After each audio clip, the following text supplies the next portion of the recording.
Et bonjour les béliers, je reviens pour votre horoscope pour le mois de février. On va découvrir ensemble ce que les cartes ont à dire pour vous. Je les place et je vous explique une fois que tout est en place. On va faire un tirage en 3 cartes pour faire simple et efficace et je vais vous expliquer comment ça va se passer. La première carte, c'est la carte de ce que vous avez appris, de l'expérience emmagasinée depuis ces dernières semaines ou ces derniers mois. La carte centrale, c'est l'énergie dans laquelle vous êtes et c'est ce que vous voulez.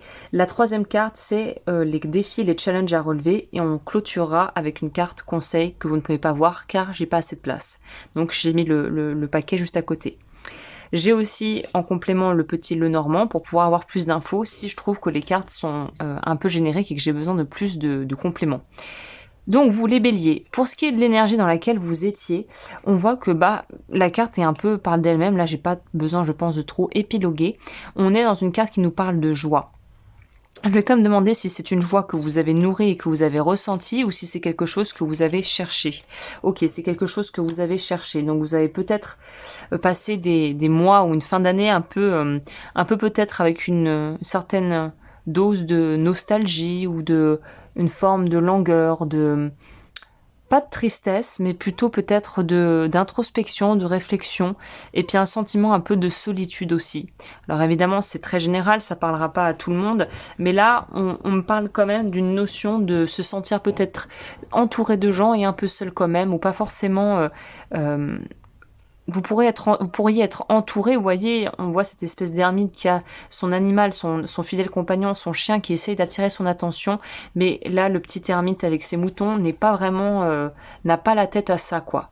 Donc, oui, mon chou, fais-moi le zoom. Voilà.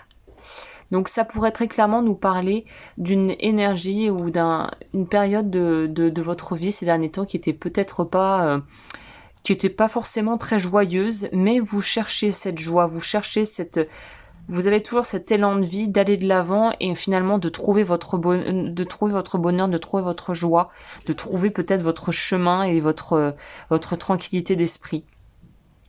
Ce qui est très intéressant, votre tirage est assez nuancé parce que là, on voit que clairement, ce qui a l'air de poser problème, entre guillemets, c'est le fait d'être dans une dualité, dans une difficulté à trouver votre voie, à trouver votre chemin. Il y a cette notion de pas savoir vraiment vers quelle route emprunter, quelle approche avoir, comment dit-on, euh, quelle posture adopter, c'est ça. Avec la dualité ici, on me dit en plus que vous avez le lys. Le lys dans le Lenormand est une carte représente quelque chose d'assez noble, noble de cœur, noble d'âme. Dans ce petit Lenormand là, on voit que c'est une jeune femme qui prend soin du lys, qui taille le lys, qui lui donne à boire, qui a ses petites pinces à côté, qui est dans un endroit très sain, très zen, très clean.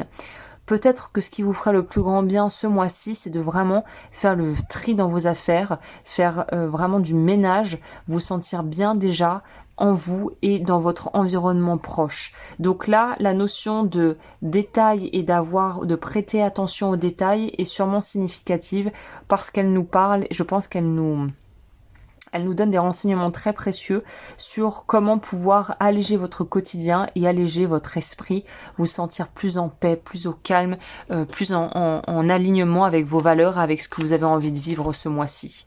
Le challenge est encore une fois se combine, s'imbrique très bien dans ce tirage parce qu'on va taper direct dans les ressources et dans les choses concrètes.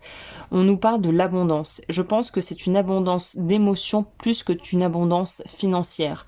Vous êtes peut-être dans une sensation de manque, d'être en manque, c'est-à-dire d'être, je crois que c'est en communication non violente, être en plein ou être en vide.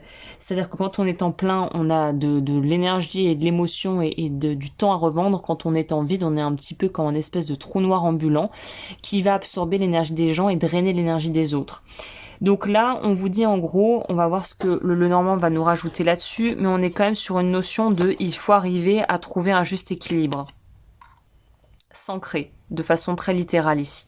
L'encre va nous parler d'avoir une attache, un sol, d'être fixe, d'être stable, d'avoir une bonne hygiène de vie, d'être ancré dans la matière, dans le vrai, dans le concret, plus trop à cogiter dans votre tête, mais de retourner dans le corps, dans le faire, dans l'action, dans le ressenti. C'est ce qui va vous apporter, à mon avis, le plus de bien-être et de soulagement durant le mois en cours. Enfin, le mois à venir, plutôt, quand vous regarderez cette vidéo. Le conseil pour vous, c'est l'ours. Je me ressource et me régénère pendant une période de repos. Vous avez besoin de prendre du temps. Je pense que vous avez été émotionnellement peut-être un peu drainé. Ça a peut-être été un peu challengeant. Et là, le message, il est très clair. Il faut se reposer, il faut se recentrer, il faut se concentrer surtout sur l'essentiel. Qu'est-ce qui est vraiment essentiel pour vous? Et récupérer au niveau émotionnel s'il y a eu beaucoup de choses qui se sont produites, qui ont été un petit peu, pas forcément lourdes, mais en tout cas qui ont puisé dans vos ressources vitales. Voilà, on va dire ça comme ça. Eh bien écoutez, j'espère que ce tirage vous a plu. Si c'est le cas, pour me soutenir, un pouce en l'air, vous abonner, me rejoindre sur Patreon, sur YouTube. Et je vous dis à très vite pour de nouvelles aventures.